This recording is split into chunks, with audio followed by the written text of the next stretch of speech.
ಓಂ ಶ್ರೀ ಗುರುಭ್ಯೋ ನಮಃ. ಓಂ ಅಗಸ್ತ್ಯರಾಯ ನಮಃ. ಎಲ್ಲರಿಗೂ ನಮಸ್ಕಾರ. ನನ್ನ ಹೆಸರು ಸಾಯಿ ಅಶ್ವಿನ್ ಅಸ್ಟ್ರಾಲಜಿ ಚಾನಲ್ಗೆ ನಿಮ್ಮೆಲ್ಲರಿಗೂ ಸ್ವಾಗತ.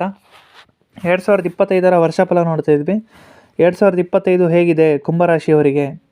ಕಾಲಪುರುಷನಿಗೆ 11ನೇ ರಾಶಿ ಕುಂಭರಾಶಿಯವರಿಗೆ ನೋಡೋದಿದ್ರೆ ರಾಶಿ ಅಧಿಪತಿ ಬಂದು ರಾಶಿಯಲ್ಲೇ ಇದ್ದಾರೆ. ಜನ್ಮಶನಿ ನಡೀತಾ ಇದೆ. ಮಾರ್ಚ್ ತಿಂಗಳಲ್ಲಿ ಬಂದು ಧನಸ್ಥಾನಕ್ಕೆ ರಾಶಿ ಅಧಿಪತಿ ಹೋಗ್ತಾರೆ. ಧನಸ್ಥಾನಕ್ಕೆ ರಾಶಿ ಅಧಿಪತಿ ಹೋಗೋದು ಇದೊಂದು ದೊಡ್ಡ ಪ್ಲಸ್ ಪಾಯಿಂಟ್. ನಿಮಗಿದು ಒಂದು ಗುಡ್ ಸೈನ್ ಅಂತ ಹೇಳ್ಬೋದು. ಏನಕ್ಕಂದರೆ ಧನಸ್ಥಾನದಲ್ಲಿ ರಾಶಿ ಅಧಿಪತಿ ಇದ್ದಾಗ ನಿಮಗೆ ತುಂಬ ಒಳ್ಳೆಯದು. ಯಾಕಂದರೆ ನಿಮ್ಮ ಬಿಸ್ನೆಸ್ ವೈಸ್ ಒಂದು ಖಂಡಿತ ಇಂಪ್ರೂವ್ ಆಗುತ್ತೆ. ಕಳೆದ 2.5 ವರ್ಷ ಬಂದು ಡೌನ್ಫಾಲ್ ಆಗಿತ್ತು ನಿಮ್ಮ ಬಿಸ್ನೆಸ್.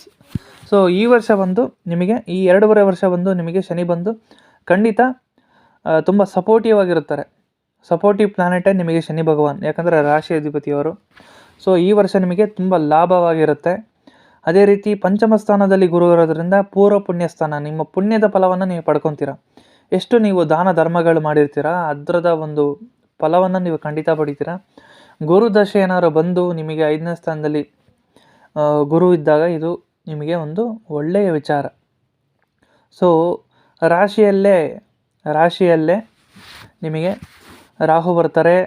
ಸಪ್ತಮ ಸ್ಥಾನದಲ್ಲಿ ಕೇತು ಇದ್ದಾಗ ಕಳೆದ 2 ವರ್ಷದಿಂದ ಲೈಫ್ ಪಾರ್ಟ್ನರ್ ಜೊತೆ ನಿಮ್ಮ ಒಂದು ರಿಲೇಷನ್ಶಿಪ್ ಅನ್ನೋದು ಚೆನ್ನಾಗಿರಲಿಲ್ಲ. ಕುಂಭರಾಶಿಯವರಿಗೆ ಮತ್ತು ಸಿಂಹರಾಶಿಯವರಿಗೆ ಹೆಚ್ಚು ಡಿವೋರ್ಸ್ ಕೇಸ್ ನೋಡಿದ್ದೀವಿ ನಾವು. ಸೊ ಸಪ್ತಮ ಸ್ಥಾನದಲ್ಲಿ ಕೇತು ಇದ್ದಾಗಲೂ ಕೂಡ ಸ್ವಲ್ಪ ನೀವು ಕಾಂಪ್ರಮೈಸ್ ಮಾಡ್ಕೋಬೇಕು. ನೀವು ನಿಮ್ಮ ವೈಫ್ ಜೊತೆ ಯಾವುದೇ ಮಿಸ್ಅಂಡರ್ಸ್ಟ್ಯಾಂಡಿಂಗ್ನ ಮಾಡ್ಕೊಳಕ್ಕೆ ಹೋಗ್ಬೇಡಿ. ಹಸ್ಬೆಂಡ್ ಆಗಿರ್ಬೋದು, ನಿಮ್ಮ ವೈಫ್ ಆಗಿರ್ಬೋದು, ದಯವಿಟ್ಟು ಜಗಳ ಮಾಡ್ಕೊಳಕ್ಕೆ ಹೋಗ್ಬೇಡಿ. ನೀವು ಅನ್ಯೋನ್ಯದಿಂದ ಖುಷಿಯಿಂದ ನಗ್ನಗ್ತಾ ಇರಬೇಕಂತ ನನ್ನ ಒಂದು ಕಳಕಳಿಯ ಮನವಿ. ಅದೇ ರೀತಿ ಕುಂಭರಾಶಿಯವರಿಗೆ ನಾನು ಒಂದು ವಿಚಾರ ಹೇಳೋದಿದ್ರೆ, ಕುಂಭರಾಶಿಯವರು ಪಾರ್ಟ್ನರ್ಶಿಪ್ ಬಿಸ್ನೆಸ್ ಮಾಡಬಾರ್ದು. ನೀವೇ ಓನಾಗಿ ಬಿಸ್ನೆಸ್ ಮಾಡಿ, ಆದರೆ ಪಾರ್ಟ್ನರ್ಶಿಪ್ ಬಿಸ್ನೆಸ್ ಮಾಡೋಕ್ಕೆ ಹೋಗಬೇಡಿ. ಎಜುಕೇಷನ್ ವೈಸ್ ಕುಂಭರಾಶಿಯವರು ಮಕ್ಕಳಿಗೆ ಹೇಗಿದೆ ಅಂದರೆ ಖಂಡಿತ ಚೆನ್ನಾಗಿದೆ. ಪಂಚಮ ಸ್ಥಾನದಲ್ಲಿ ಗುರು ಇರೋದ್ರಿಂದ ಜ್ಞಾಪಕ ಶಕ್ತಿ ಅನ್ನೋದು ಹೆಚ್ಚಾಗುತ್ತೆ. ಖಂಡಿತ ನೀವು ಟಾಪರ್ ಆಗಿ ಬರ್ತೀರ. 10th ನೀವು ಚೆನ್ನಾಗಿ ಓದಿ ನೀವು ಖಂಡಿತ ಪಾಸ್ ಆಗ್ತೀರಾ. ಒಳ್ಳೆಯ ರಿಸಲ್ಟೇ ನಿಮಗೆ ಖಂಡಿತ ಸಿಗುತ್ತೆ. ಹಾಗೆ ಯಾರೆಲ್ಲ ನೀವು ಶೇರ್ ಮಾರ್ಕೆಟಲ್ಲಿ ಇನ್ವೆಸ್ಟ್ ಮಾಡಬೇಕಂತ ಅಂದ್ಕೊಂಡಿದ್ದೀರಾ, ಶೇರ್ ಮಾರ್ಕೆಟಲ್ಲಿ ಇನ್ವೆಸ್ಟ್ ಮಾಡ್ಬೋದು. ಕಳೆದ 2 ವರ್ಷ ಅದು ಆಗಿಲ್ಲ. ಯಾಕಂದರೆ 3ನೇ ಸ್ಥಾನಕ್ಕೆ ಶನಿ ನೋಡ್ತಾಯಿದ್ರು. 3ನೇ ಭಾವಕ್ಕೆ ನೋಡ್ಬೇಕಾದ್ರೆ ಹಣನ ಹೆಚ್ಚು ಕಳ್ಕೊಂಡಿರ್ತೀರ. ರಮ್ಮಿ ಸರ್ಕಲ್ ನಾವು ಹೇಳ್ತಾ ಇದ್ದೀನಿ. ಯಾರೆಲ್ಲ ನೀವು ದುಡ್ಡನ್ನ ರಮ್ಮಿ ಸರ್ಕಲಲ್ಲಿ ಹಾಕೋದು ಇದೆಲ್ಲ ಹಾಕಕ್ಕೆ ಹೋಗಬೇಡಿ. ನೀವು ಎಷ್ಟಕ್ಕೆಷ್ಟು ಬೆಡ್ಡಿಂಗಲ್ಲಿ ದುಡ್ಡು ಹಾಕ್ತೀರಾ, ತುಂಬ ಕಳ್ಕೊತೀರಾ. ಇದು ಬೇಡ ಅಂತ ನಂದು ಒಂದು ಮನವಿ ಮಾಡ್ಕೊತಾ ಇದ್ದೀನಿ. ಹೆಚ್ಚು ಜನ ಅದಕ್ಕೆ ದುಡ್ಡು ಹಾಕಿ ಕುಂಭರಾಶಿಯವರು ಹೆಚ್ಚು ದುಡ್ಡನ್ನು ಕಳ್ಕೊಂಡಿದ್ದೀರಾ. ದಯವಿಟ್ಟು ಅದಕ್ಕೆ ದುಡ್ಡು ಇನ್ವೆಸ್ಟ್ ಮಾಡೋಕ್ಕೆ ಹೋಗಬೇಡಿ. ಕಷ್ಟಪಟ್ಟಿದ್ದು ದುಡ್ಡೇ ನಿಲ್ಲಲ್ಲ. ಇದರಲ್ಲಿ ನೀವು ಹಾಕುವಂಥ ದುಡ್ಡು ನಿಲ್ಲುತ್ತಾ? ಲಕ್ಷಾನುಗಟ್ಟಲೆ ಸಾಲ ಮಾಡಿ ಎಷ್ಟೋ ಜನ ಸೂಸೈಡ್ ಮಾಡ್ಕೊತಾ ಇದ್ದಾರೆ. ಅದಕ್ಕಂತೂ ನೀವು ಇನ್ವೆಸ್ಟ್ ಮಾಡೋಕ್ಕೆ ದುಡ್ಡು ಹಾಕೋಕ್ಕೆ ಹೋಗಬೇಡಿ ಅಂತ ನನ್ನ ಪ್ರಾರ್ಥನೆ. ಸೊ ಇವಾಗ ಸಪ್ತಮ ಸ್ಥಾನದಲ್ಲಿ ಕೇತು, ರಾಹು ಬಂದು ರಾಶಿಯಲ್ಲೇ ಇರ್ತಾರೆ.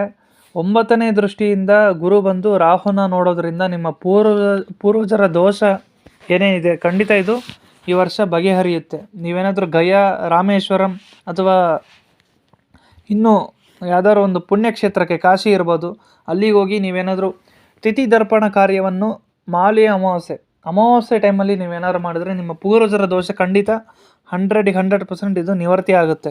ನಿಮ್ಮ ಪೂರ್ವಜರ ಒಂದು 21 ತಲೆಮಾರಿನ ಏನೇ ಒಂದು ಶಾಪಗಳಿದ್ದರೆ, ಸ್ತ್ರೀ ಶಾಪ ಇರ್ಬೋದು, ಅಥವಾ ಋಷಿಯ ಶಾಪ ಇರ್ಬೋದು, ಅಥವಾ ಭೂಮಿ ಶಾಪ ಇರ್ಬೋದು, ಭೂಮಿಯದು ಒಂದು ದೋಷ ಇರ್ಬೋದು, ಏನೇ ದೋಷಗಳಿದ್ರೂ ಈ ವರ್ಷ ಖಂಡಿತ ಅದು ನಿಮಗೆ ನಿವರ್ತಿ ಆಗುತ್ತೆ. ಸಂಪೂರ್ಣವಾಗಿ ನಿಮ್ಮ ಕುಟುಂಬಕ್ಕೆ ಒಳ್ಳೆಯದು.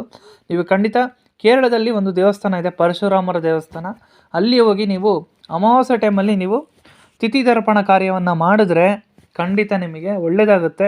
ನಿಮ್ಮ ಕುಟುಂಬ ನೆಕ್ಸ್ಟ್ ಬರೋವಂಥ ಜನ್ರೇಷನಿಗೂ ಕೂಡ ಅದು ಒಳ್ಳೆಯದಾಗುತ್ತೆ ಕುಂಭರಾಶಿಯವರಿಗೆ. ಅದೇ ರೀತಿ ಕುಂಭರಾಶಿಯವರಿಗೆ ಸಖತ್ತು ಹೆಲ್ತ್ ಇಶ್ಯೂಸ್ ಬರ್ತಾಯಿತ್ತು.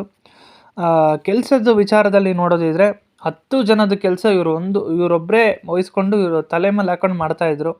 ಯಾಕಂದರೆ ಇವರ ಒಂದು ನಿಮ್ಮ ಬಾಸಿಂದ ನಿಮಗೆ ತೊಂದರೆ ಆಗ್ತಿತ್ತು, ನಿಮ್ಮ ಯಜಮಾನರಿಂದ ನಿಮಗೆ ತೊಂದರೆ ಆಗ್ತಿತ್ತು. ಈ ವರ್ಷ ನಿಮ್ಮ ಮ್ಯಾನೇಜರಿಂದ ಏನೂ ತೊಂದರೆ ಆಗಲ್ಲ, ನಿಮ್ಮ ಟೀಮ್ ಲೀಡರಿಂದ ಏನೂ ತೊಂದರೆ ಆಗಲ್ಲ. ನೀವು ಫ್ರೀಡಮ್ ಆಗಿ ಬೇರೆ ನಾರ್ಮಲ್ ಪರ್ಸನ್ ಥರನೇ ನೀವು ಕೆಲಸ ಮಾಡ್ತಾ ಹೋಗ್ಬೋದು. ತುಂಬ ಸ್ಟ್ರೆಸ್ಸಾಗಿ ಖಂಡಿತ ನಿಮಗೆ ಹೆಲ್ತ್ ಇಶ್ಯೂಸ್ ಆಗಿರುತ್ತೆ. 20 ವರ್ಷದಿಂದ ವಾಕಿಂಗ್ ಹೋಗ್ತಾ ಇದ್ರಿ, ಜನ್ಮಶನಿ ಯಾವಾಗ ಬಂದು ಆವಾಗಿಂದ ವಾಕಿಂಗ್ ಹೋಗ್ತಾ ಇಲ್ಲ, ಜಿಮ್ಮಿಗೂ ಹೋಗ್ತಾ ಇಲ್ಲ. ಆ ಥರ ನಿಮಗೆ ತುಂಬ ಸ್ಟ್ರೆಸ್ಸಲ್ಲಿ ಇರ್ತೀರ, ತುಂಬ ತಲೆನೋವಾಗಿರುತ್ತೆ. ಹೆದರ್ಕೊಳ್ಳೋ ಅವಶ್ಯಕತೆ ಇಲ್ಲ. ಈ ವರ್ಷದಿಂದ ನಿಮಗೆ ಚೆನ್ನಾಗಿದೆ. ರೆಗ್ಯುಲರಾಗಿ ನೀವು ನಾರ್ಮಲ್ ಪೀಪಲ್ ಥರ ನೀವು ಈ ವರ್ಷ ಜಿಮ್ಮಿಗೆ ಹೋಗ್ಬೋದು, ಯೋಗನೂ ಮಾಡಿ ಆರಾಮಾಗಿರಿ. ಟೆನ್ಷನ್ ಯಾವುದೂ ಇರೋದ, ಸಾಲ ಖಂಡಿತ ಆಗಿರುತ್ತೆ, ತೊಂದರೆ ಇಲ್ಲ. ಈ ವರ್ಷ ನಿಮಗೆ ಒಂದು ನಿಮ್ಮ ಒಳ್ಳೆ ಪದವಿ ಸಿಗುತ್ತೆ. ಯಾರೆಲ್ಲ ಅಡ್ಮಿನಿಸ್ಟ್ರೇಷನ್ ಫೀಲ್ಡಲ್ಲಿದ್ದೀರಾ ನಿಮಗೆ ಪ್ರಮೋಷನ್ ಅನ್ನೋದು ಖಂಡಿತ ಇರುತ್ತೆ. ಅದೇ ರೀತಿ ಯಾರೆಲ್ಲ ಸ್ವಂತ ಬಿಸ್ನೆಸ್ ಮಾಡ್ತೀರಾ ನಿಮಗೂ ಕೂಡ ಈ ವರ್ಷ ಲಾಭ ಇರುತ್ತೆ. ರಿಯಲ್ ಎಸ್ಟೇಟ್ ವೈಸ್ ನೋಡೋದಿದ್ರೆ ಕುಂಭರಾಶಿಯವರಿಗೆ ರಿಯಲ್ ಎಸ್ಟೇಟಲ್ಲಿ ಒಳ್ಳೆ ಲಾಭ ಇದೆ. ಏನಕ್ಕಂದರೆ 11ನೇ ಸ್ಥಾನಕ್ಕೆ ರಾಹು ನೋಡ್ತಾ ಇದ್ದಾರೆ 3ನೇ ದೃಷ್ಟಿಯಿಂದ, 10ನೇ ದೃಷ್ಟಿಯಿಂದ ಶನಿ ನೋಡ್ತಾ ಇದ್ದಾರೆ, 7ನೇ ದೃಷ್ಟಿಯಿಂದ ಗುರು ನೋಡ್ತಾ ಇದ್ದಾರೆ. ಸೊ ಈ ವರ್ಷ ನಿಮಗೆ ಒಂದು ಒಳ್ಳೆ ಲಾಭ ಇದೆ ರಿಯಲ್ ಎಸ್ಟೇಟಲ್ಲಿ. ರಿಯಲ್ ಎಸ್ಟೇಟ್ ಮಾಡಿ ನಿಮಗೆ ಒಂದು ಒಳ್ಳೆಯ ಹೆಸರು ಬರುತ್ತೆ. ಅದೇ ರೀತಿಯಿಂದ ಮಕ್ಕಳಿಂದ ಒಳ್ಳೆಯ ಹೆಸರು ಬರುತ್ತೆ.